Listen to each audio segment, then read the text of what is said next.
All right, is everyone able to see that okay? Mm-hmm. All righty.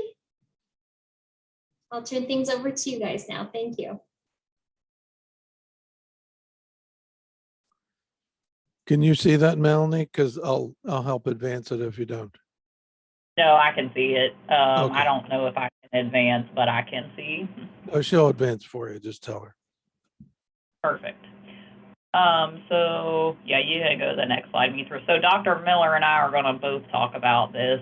So Dr. Miller, I think these first few slides are yours, and then I'll take over midway through, and then hand it back to you. Oh, okay. Very well, good. So what we're talking about today are problems with dementia.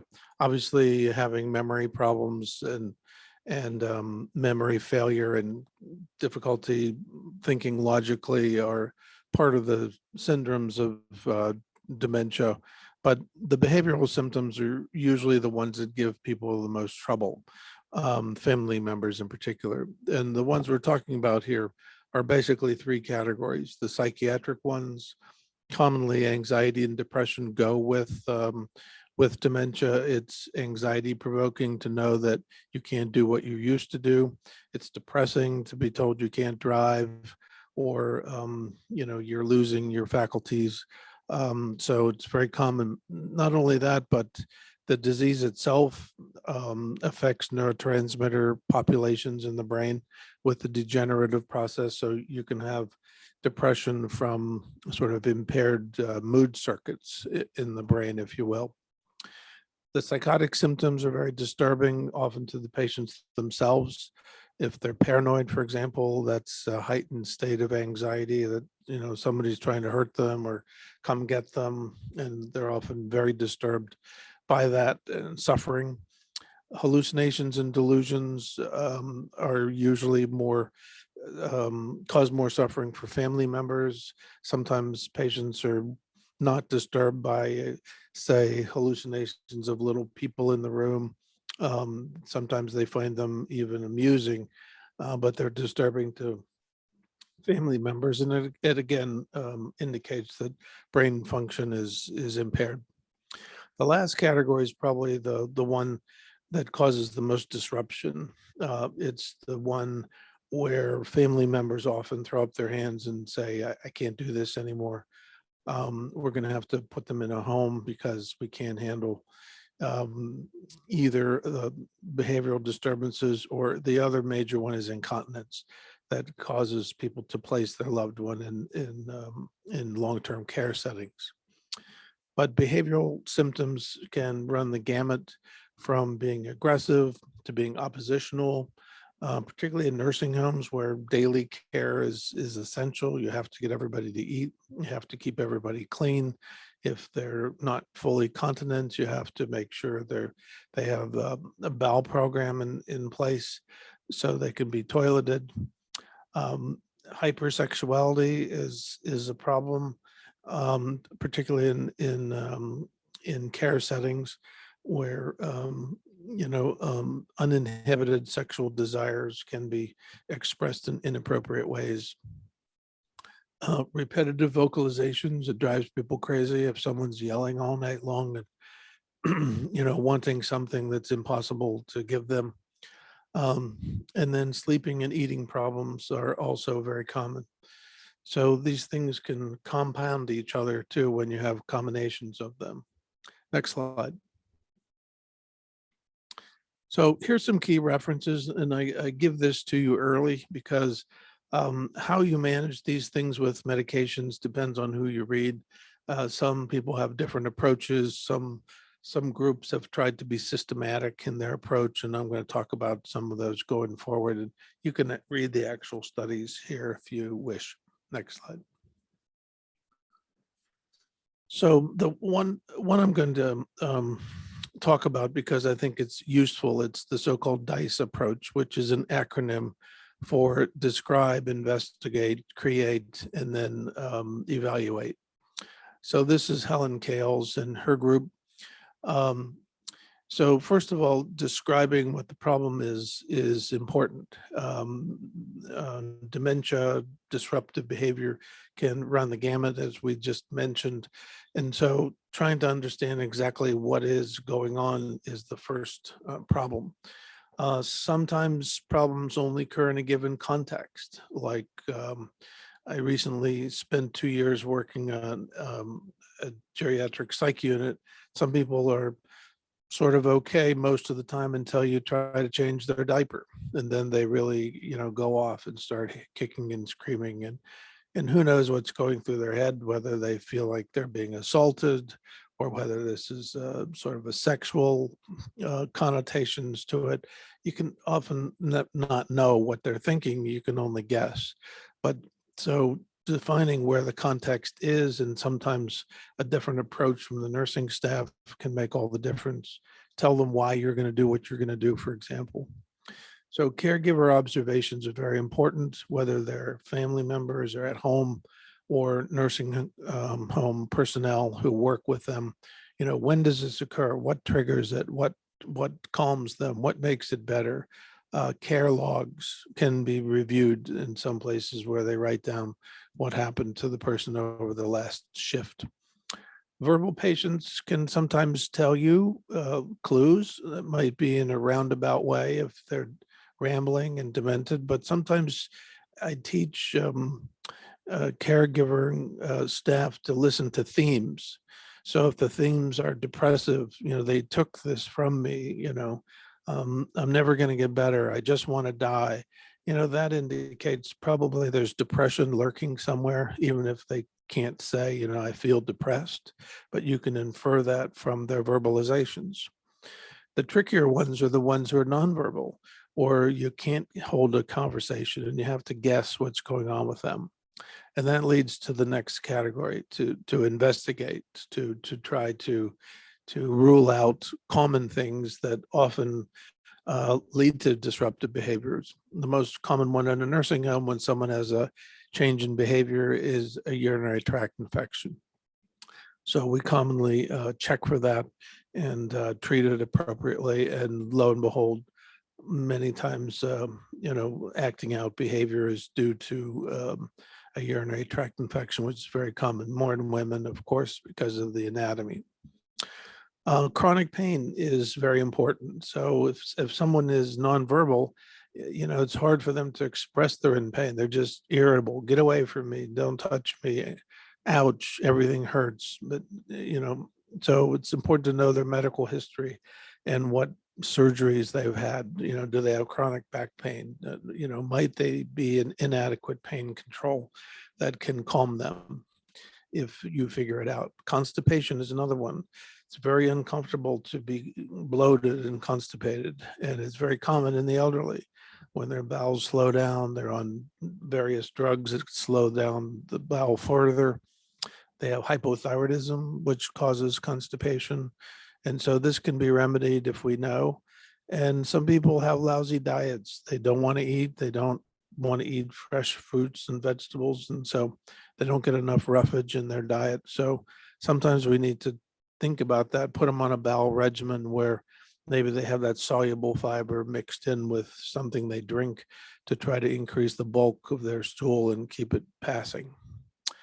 Hypoxia is another one. I had a patient who had a few strokes and was waking up in the middle of the night terrified that somebody was killed in her family. And she would call the police actually and say, someone was killed, you have to send the police. And this happened several times until we figured out that she was having hypoxia at night when her oxygen level would go down into the 80s. And that's when she got psychotic and delusional. And when we put her on O2 nightly continuous oxygen, it went away. So there was the cause. Some people in long-term care settings will fear other residents. Some people fear Black people just because they don't have any experience with them. So if someone's the wrong ethnic group, or if it's a bulky man who might look menacing, residents jump to conclusions sometimes. And so Sometimes physical changes in environment can help calm that, put them on a different ward or different end of the hall or something like that to try to calm them down. Caregiver understanding of the behavior is very important. Many caregivers don't have a very good understanding, and they try to reason with someone who has impaired logic, and that doesn't work. I told them 3 times. I had a husband of a woman who had Alzheimer's disease who said, I tried being nice to her, I tried being mean to her, and nothing works. And he like threw up his hands, and I'm like, well, she can't really help herself because her brain's not working. And we went down that road of explanation. Having overstimulation or understimulation can, patients can be bored if they're on the unit, nothing to do, sit in the chair with bland television in the corner. Anybody would be bored in those circumstances. Or if it's overstimulating, probably it's not a good idea to take somebody who has paranoid delusions to the baseball game because it's too much going on and it's overwhelming. Sometimes even restaurants can be overwhelming with clanking noises and too much stimulation. So you have to pick your situations there. Next slide. So to continue this DICE model, then you kind of create a treatment plan. Okay, well, let's try this. Let's attack this. Let's try to remedy the underlying triggers. If it's bathing or toileting, how can we arrange it to be as least traumatic as possible? One little trick I found that you can all use if you want to is sometimes in demented patients, you get the primitive grasp response where they'll grab onto something, and if they're strong, they can hold really tightly. And then it's hard to get them dressed because they grab onto the clothes and then they won't let go of them. But if you simply take a dry washcloth and put it in their hand and let them grasp that, or you can use a soft rubber ball or something, then they grasp that, and then you can put their hands through the clothes and get them dressed, because you're taking advantage of their disadvantage, if you will, and using it to your advantage to get the job done you need to do. Many times we see patients, particularly in the nursing homes here in Southern West Virginia, where they may never have been diagnosed properly before they got demented with an underlying psychiatric condition like bipolar disorder or schizophrenia. Maybe they sort of slipped through their whole life and never met the psychiatry service, because let's face it, a lot of our folks in rural areas without a lot of education, they don't like to go to doctors for any reason. So many times they get missed. So sometimes we have to infer that maybe this patient really had schizophrenia or bipolar disorder, and we need to treat that because it's sort of coming out blended in with their dementia symptoms. So keeping a high index of suspicion for that, searching old records, contacting family for corroborating information can help you figure that out. Brainstorming with caregivers or support staff to try to individualize treatment and minimize triggers is obviously the name of the game. And you'd be surprised, a quality staff, they usually figure a lot of this stuff out on their own and come up with creative solutions. And so you want to marshal that.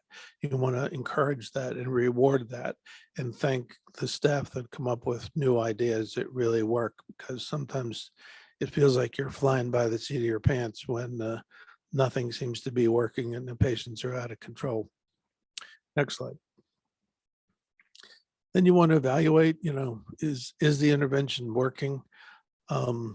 Is the caregiver stress gone down as well? Are there any side effects of what we're doing we have to watch out for long term?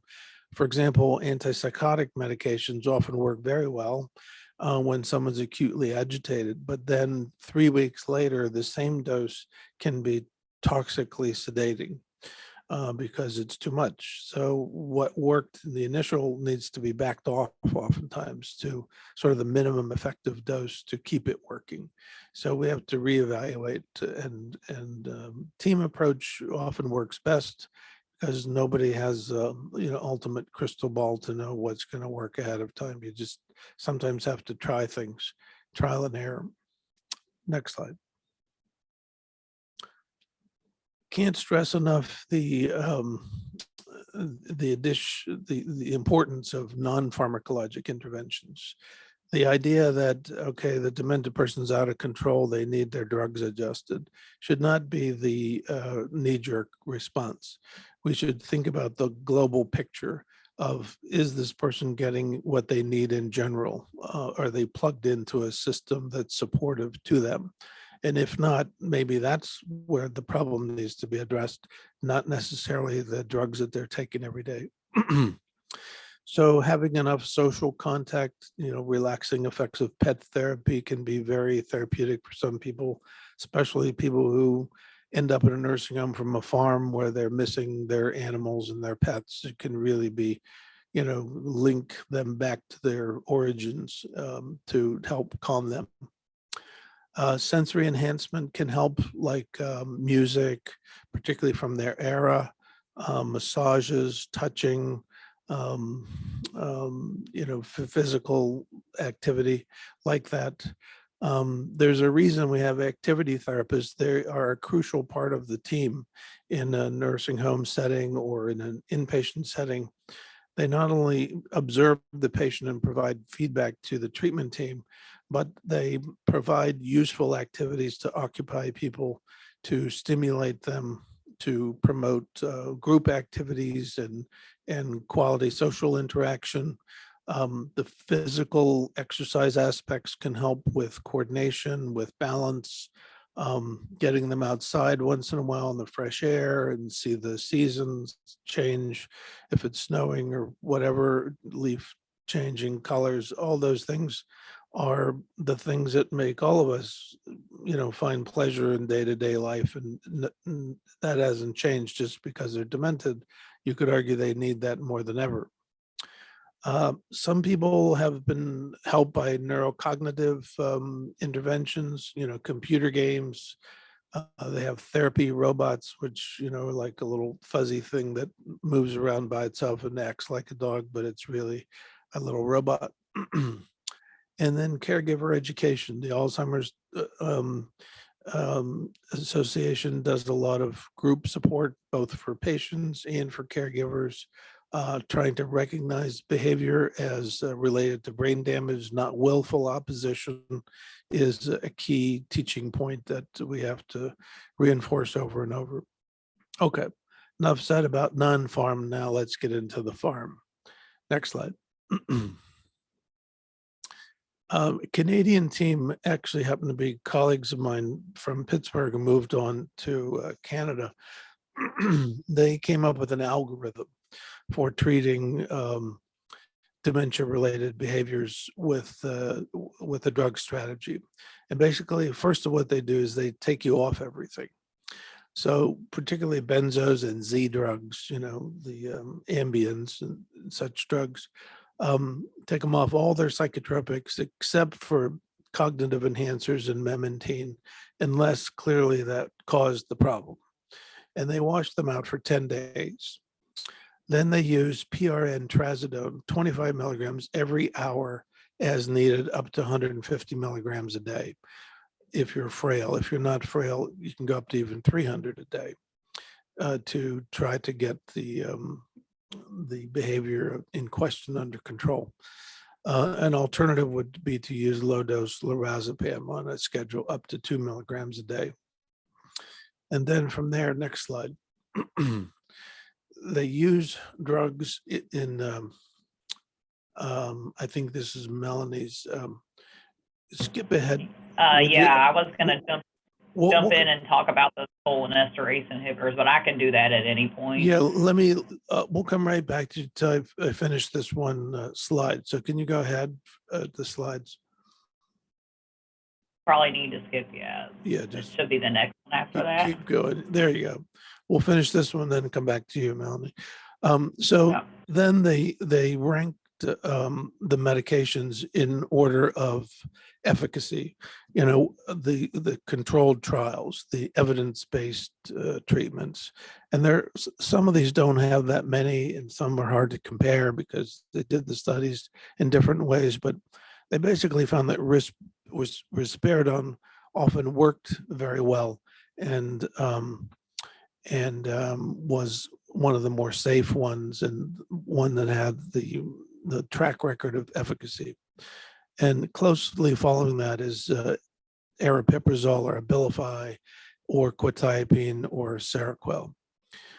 Next, they found carbamazepine, and I've seen this in the British literature, maybe because they're a Commonwealth country, they use it, but I've hardly ever seen it used here in this country. So I think it's cumbersome to use because of the blood tests you have to worry about. But then there's citalopram, which is an SSRI, and then gabapentin, followed by prazosin, which again, I've almost never seen used for agitation. It's often used for nightmares related to PTSD.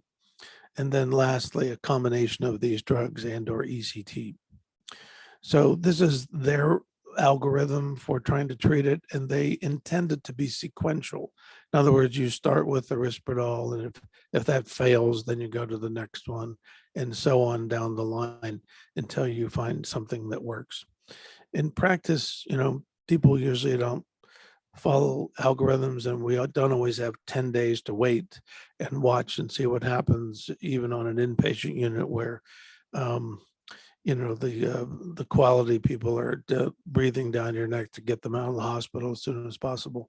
So we, again, sort of go with our best judgment most of the time.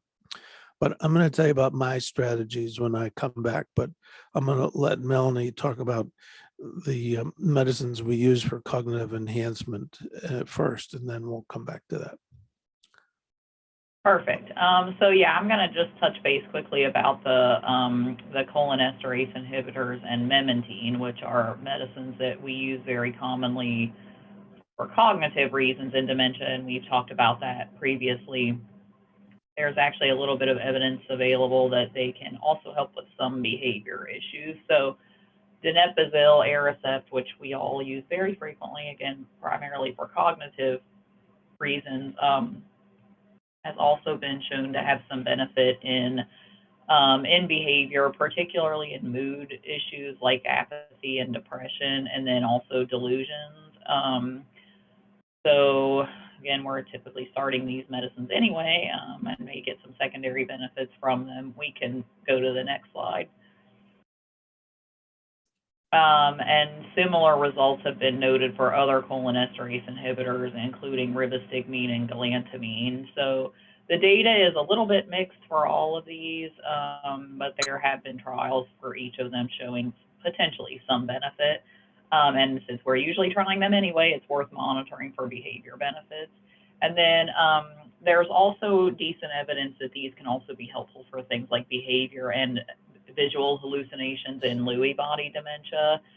So we not uncommonly will see people with Lewy body who get started on donepezil and have some improvement in their hallucinations, which may be a reason to think about dosing it at night for these people if they're otherwise tolerating it. We can go to the next slide.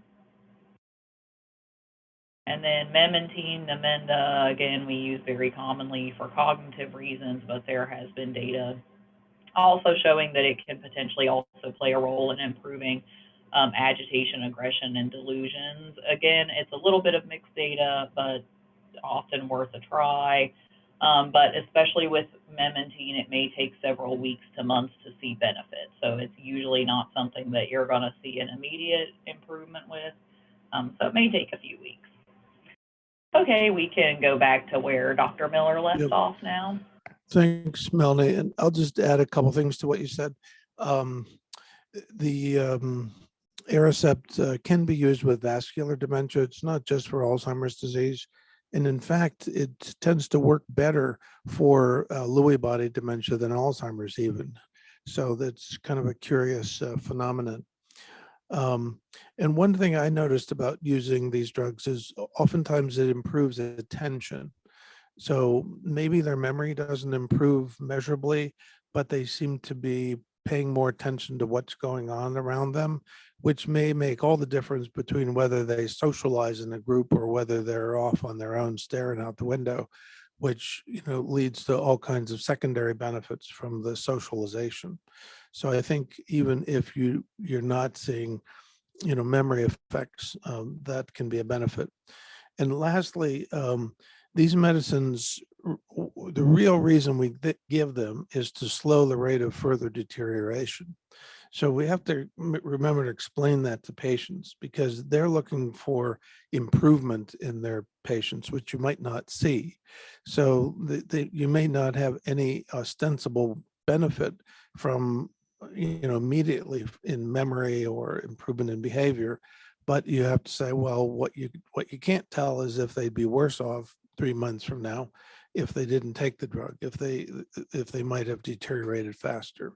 So the only way you can tell that is to take two groups. I explain this to patients with a similar level of dementia. You put one on a dummy pill, one on arecept, and you follow them over 6 to 9 months. And the ones on the dummy pill will get worse faster than the ones on the actual arecept. And then if you switch them, the ones that were on the actual pill, you give them a dummy pill, they fall down and they catch up pretty quickly, actually. But if you give the placebo ones the real drug, they don't catch up again.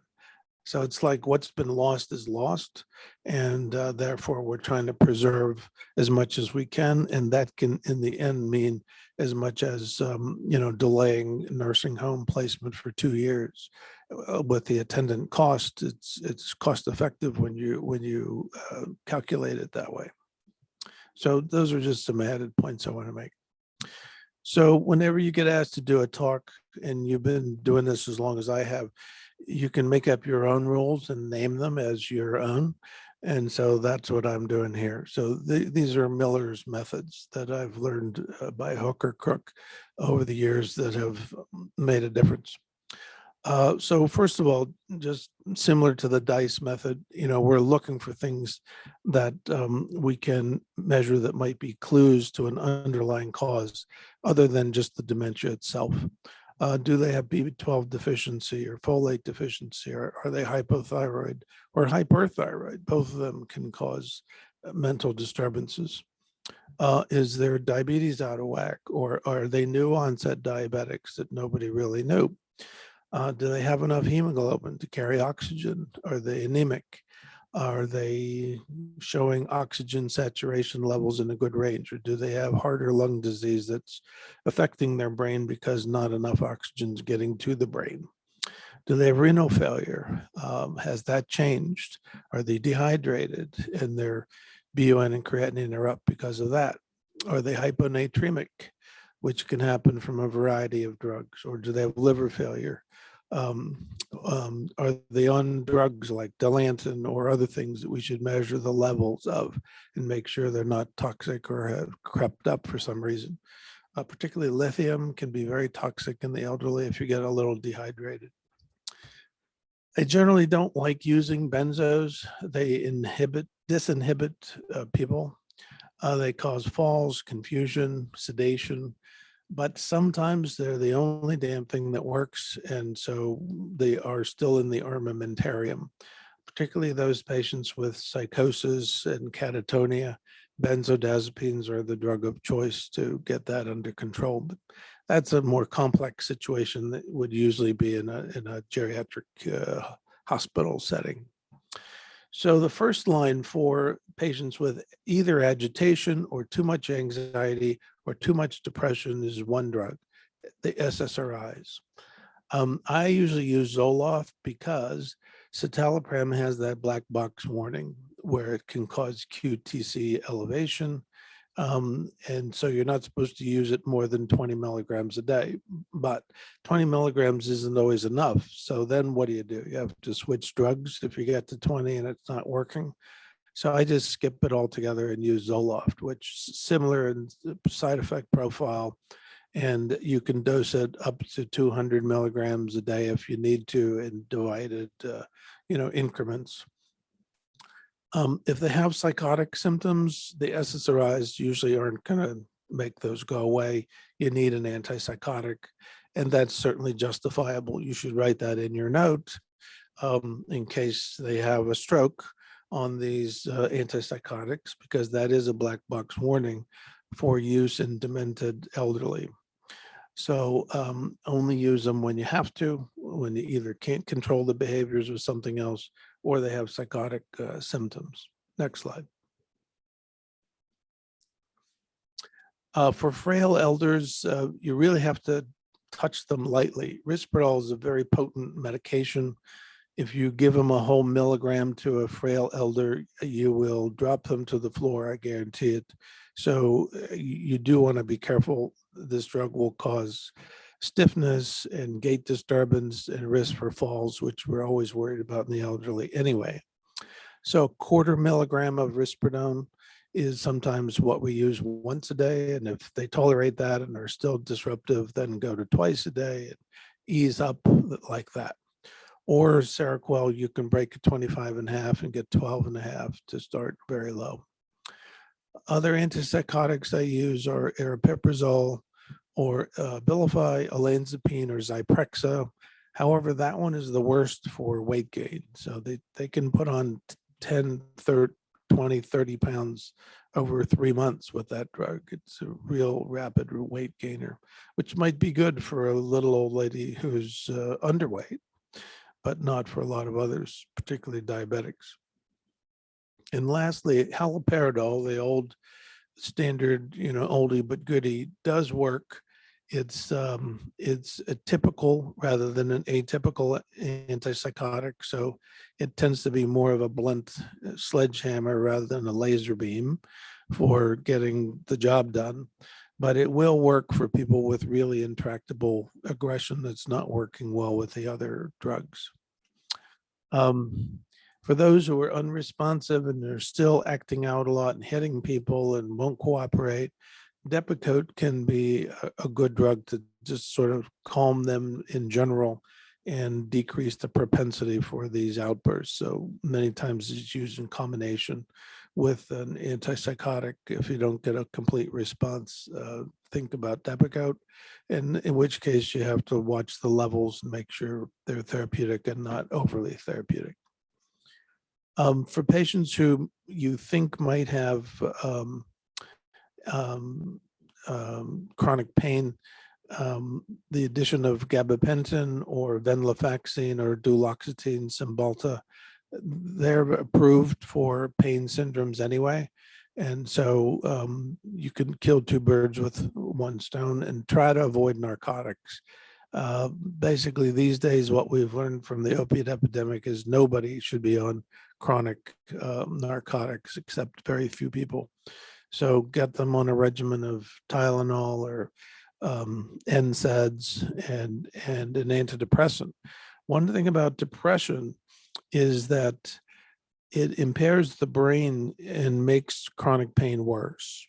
So if you have dementia with depression, you have descending fibers from your brainstem to your spinal cord that actually choke off pain signals coming up.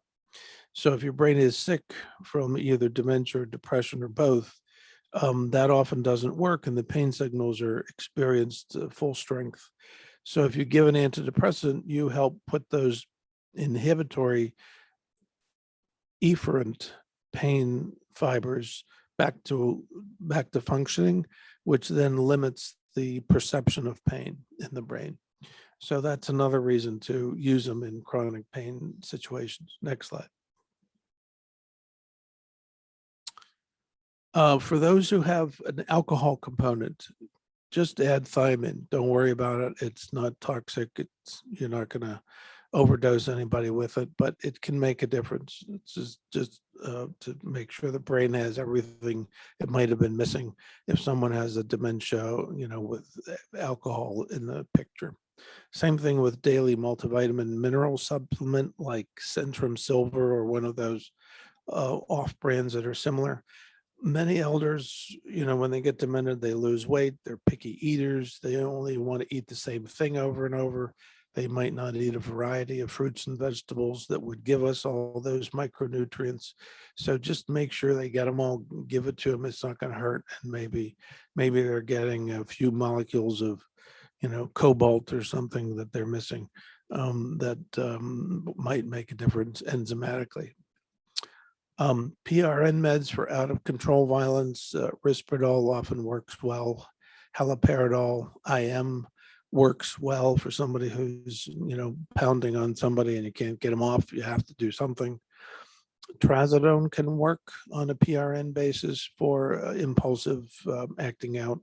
Seroquel can work, even Ativan in the short term. It's not a great long-term drug, but just to get somebody calmed down if they're out of control.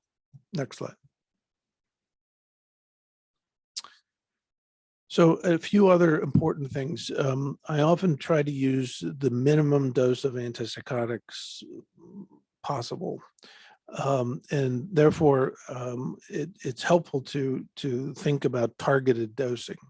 So for example, the common symptoms of sundowning, where people start to get fearful when it starts to get dark. For a long time, we thought, well, maybe they're losing their day-night cues when it starts to get dark at night. But now we believe that sundowning is due to a circadian rhythm disturbance due to their brain degeneration. But nevertheless, when families tell you every day at 5 or 6, they want to go back to the farm and they get upset and start rattling the doors. And then if you tell them they can't go, they get upset and we have a big fight. Well, if you dose them with 0.5 milligram of Risperdal at 4 o'clock, oftentimes you can really reduce that and they don't ask to go back to the farm in the first place. And that's an improvement in quality of life for them and the caregivers. Some people do fine most of the time, but have an occasional outburst, which really upsets the family. So teaching them how to use PRNs and when to use them and when it's safe is an important part of pharmacotherapy. And not to give it every day when they don't need it, just when they do need it. On the other hand, you have to be aware that PRNs can be used excessively. If it says as needed, that leaves the interpretation to the one holding the pill bottle.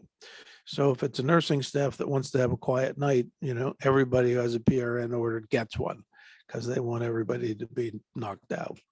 And that's inappropriate use. And sometimes family members, dose some extra too. So you have to be careful about assuming that they're going to be given as you direct. You have to check and have a high index of suspicion. Some drugs do come in liquid form if people, spit out their pills and they don't like to swallow pills, etc. Zyprexa has a formulation called Zydus, which is like a little fizzy, you put it in your mouth, it dissolves right away and can get in there. Occasionally for patients who refuse to take medicines, but they're periodically so disruptive, we have to do something like give them IM Haldol. You don't want to keep jabbing somebody day after day with constant PRNs. For some of those people, an IM depot of neuroleptic like Haldol, Risperdal, or aripiprazole can stay in their system and build up a blood level so that they're more reasonable and maybe more accommodating to taking either PO pills, and then you don't have to jab them every day. That's sometimes necessary. Next slide. So here's my conceptual understanding of all this medication.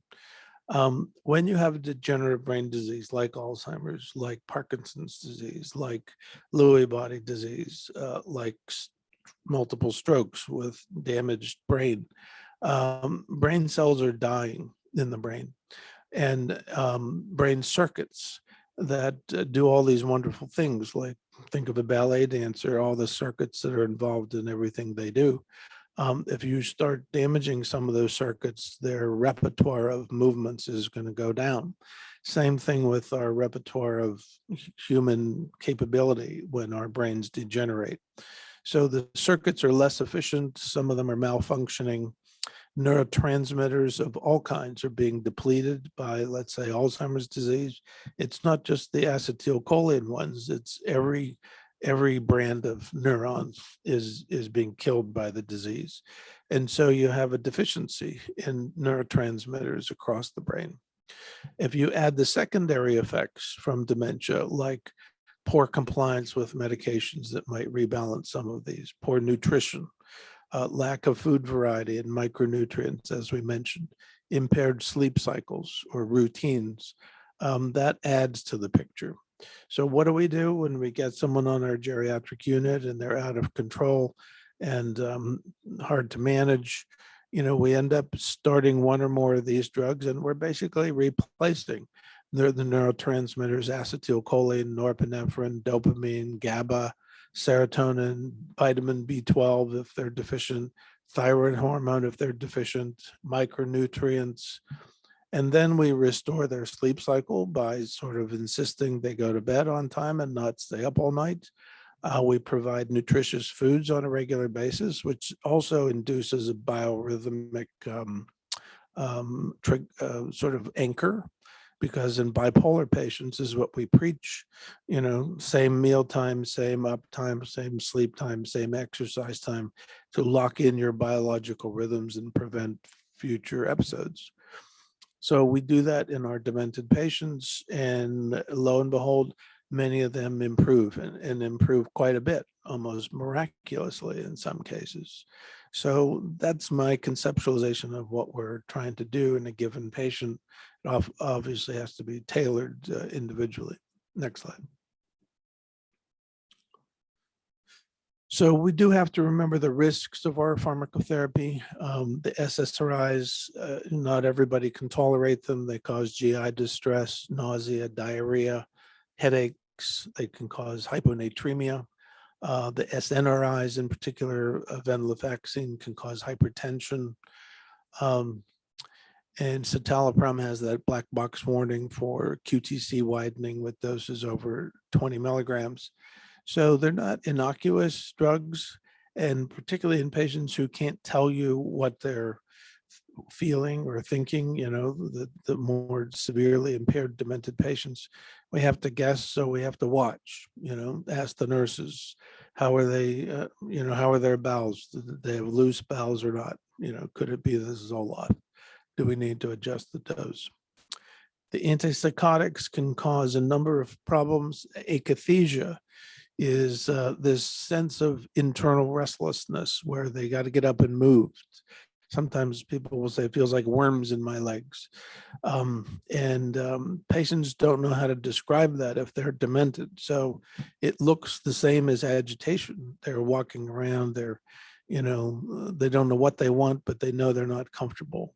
So sometimes people who aren't in the know give them more antipsychotics to calm them down, and that just makes it worse. So we have to think about that. Sometimes cogentin can counterbalance it. Sometimes we have to reduce the dose or stop it altogether. At least think about it in our differential.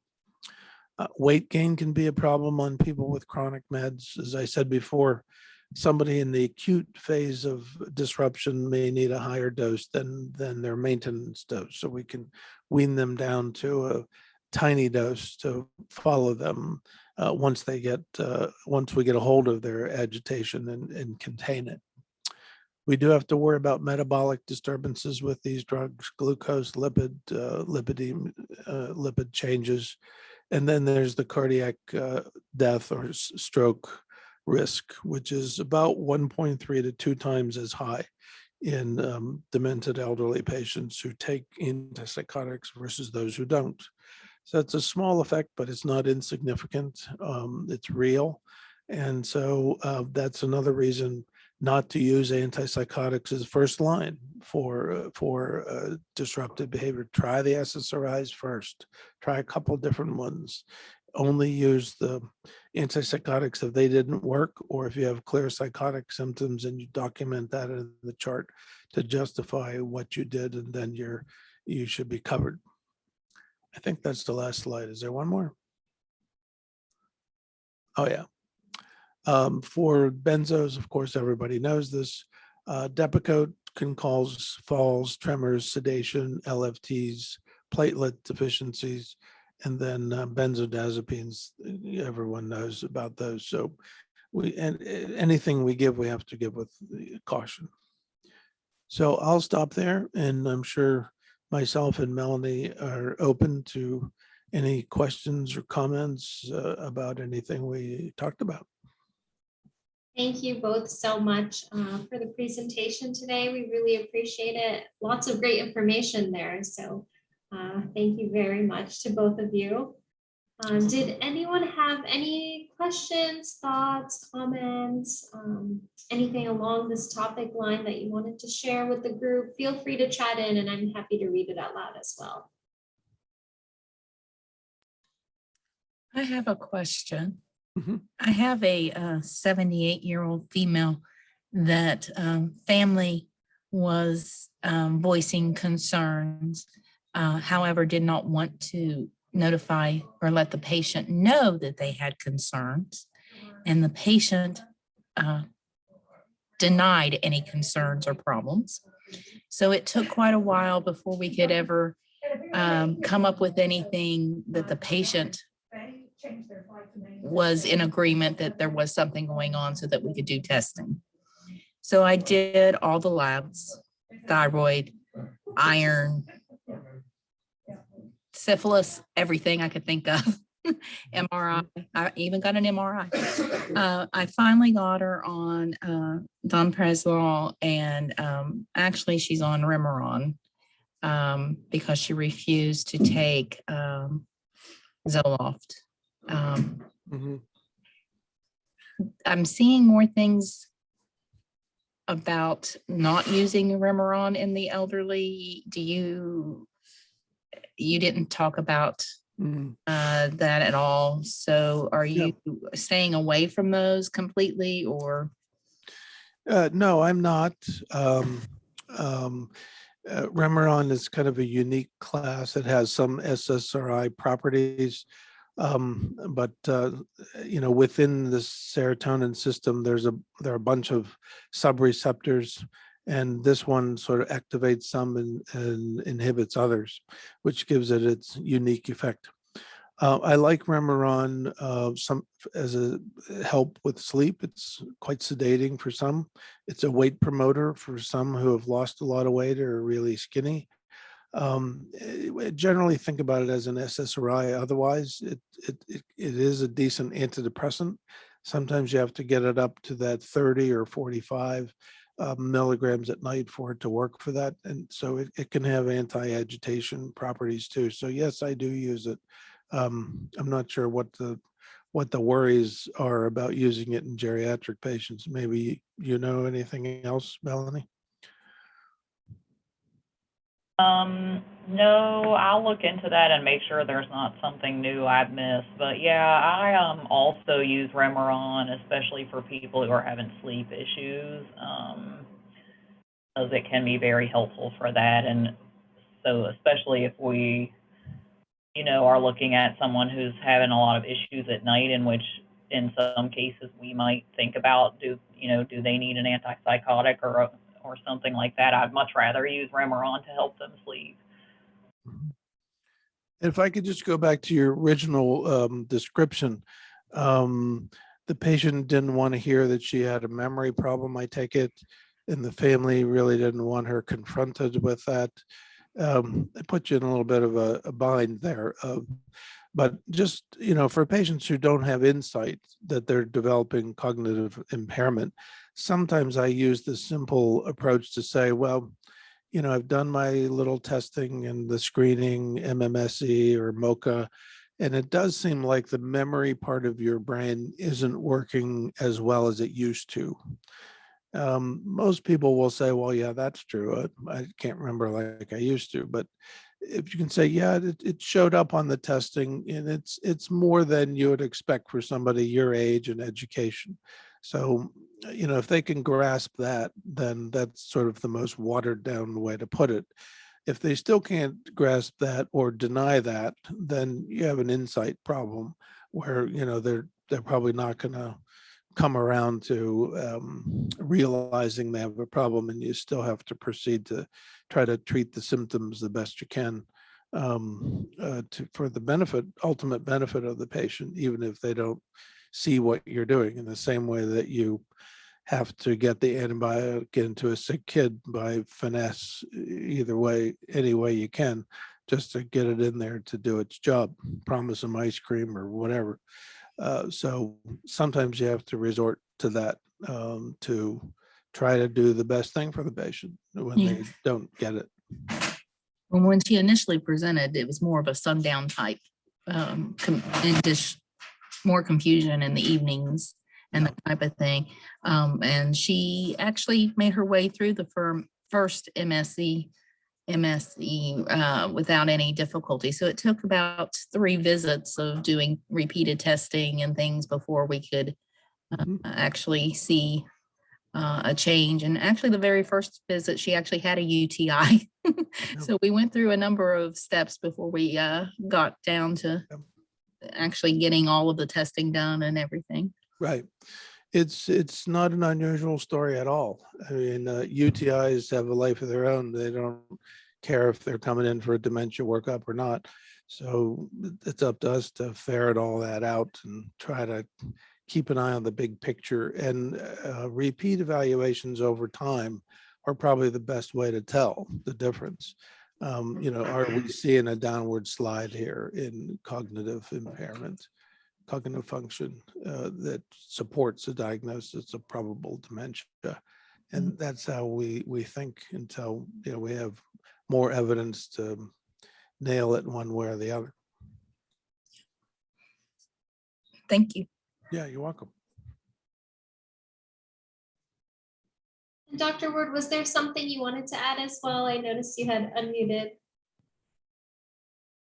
No, I'm muted on the actual phone. I just Okay. left the desktop muted. It says I have a very unideal setup in my office. But, No worries at all. It's been going but great. unless anybody has thoughts, but yeah, I really appreciate all of your thoughts as well, Dr. Miller. Sure. I'll just add one other thing that sometimes comes up I didn't mention. That is, let's say you have a late stage demented patient in the nursing home. The question often comes, well, do you ever get to the point where you stop these donepezil and Namenda as, a waste of money because they're already too far gone? And there's some people that would agree with that and say, I stop it when they get to that stage. Others disagree and say, you know what, even if it's doing something to give them a little extra, hang on to whatever cognitive function they still have, it's worth giving. Just leave it there, and till they pass away and as one of their meds. So it's a judgment call, but I just want to let you know that people have debated that issue, and you can decide for yourself. Economics might be a factor too. If it's hard to afford, they're probably not going to get much worse if you stop it, if you have to stop it. So just a word to that wise. The other thing is the Exelon patch, has been a godsend for people who have a lot of GI disturbance. You change it out every 24 hours, put it on the skin of the upper back or front. So there's 6 spots. You have to warn them about the square little bruise you'll see when you take it off. It fades over a day or 2. So that's why you switch places. Don't put it where you're going to sit, because that'll change the dynamics of absorption. But oftentimes that's better tolerated. And we've had good results of that in our inpatient unit when patients don't like taking pills, or I'm already taking 16 pills, and say, okay, this isn't a pill, it's a patch. And sometimes they're more compliant because of that. And don't forget about the combination pill too. There is a combination donepezil and memantine called Namzaric. It's a branded preparation that's generally more expensive, which is why insurance companies often don't want to pay for it. But if they happen to have good insurance or they want to pay for it, you can get both drugs in with one pill. And also memantine comes in a long-acting version. So you go 7, 14, 21, 28 XL long version. Again, a little more expensive. So depending on their insurance company, but that's it's otherwise a BID drug. And so this would make it a once a day drug. Thank Yep. you all very much. That's really informative. So thank you very much, Dr. Miller. And I do want to give a shout out to Donna here joining as a spoke. We really appreciate you hopping on this session here today. I know I mentioned earlier, a lot of folks will be watching the session after the fact, but it's really nice having some participants on live. So thank you, and a big shout out to you, Donna, as well. The only announcement that I have is that our next session will be on November 16th, and that'll be the last of this cohort session. So it will be from 12 to 1, like this session and last week's session. And we're going to have some folks from the Alzheimer's Association come and speak to us about caregiver support. So keep an eye out for that reminder. Again, if you have any questions or case scenarios, as you brought today, Donna, as well, please bring some next time as well. It really helps guide some discussion and echoes all about the cases. So we really appreciate that. Again, thank you to Dr. Miller and Dr. Ward for an awesome session and great didactic, and we'll see you all next time. Thanks, guys. Thanks. You're welcome.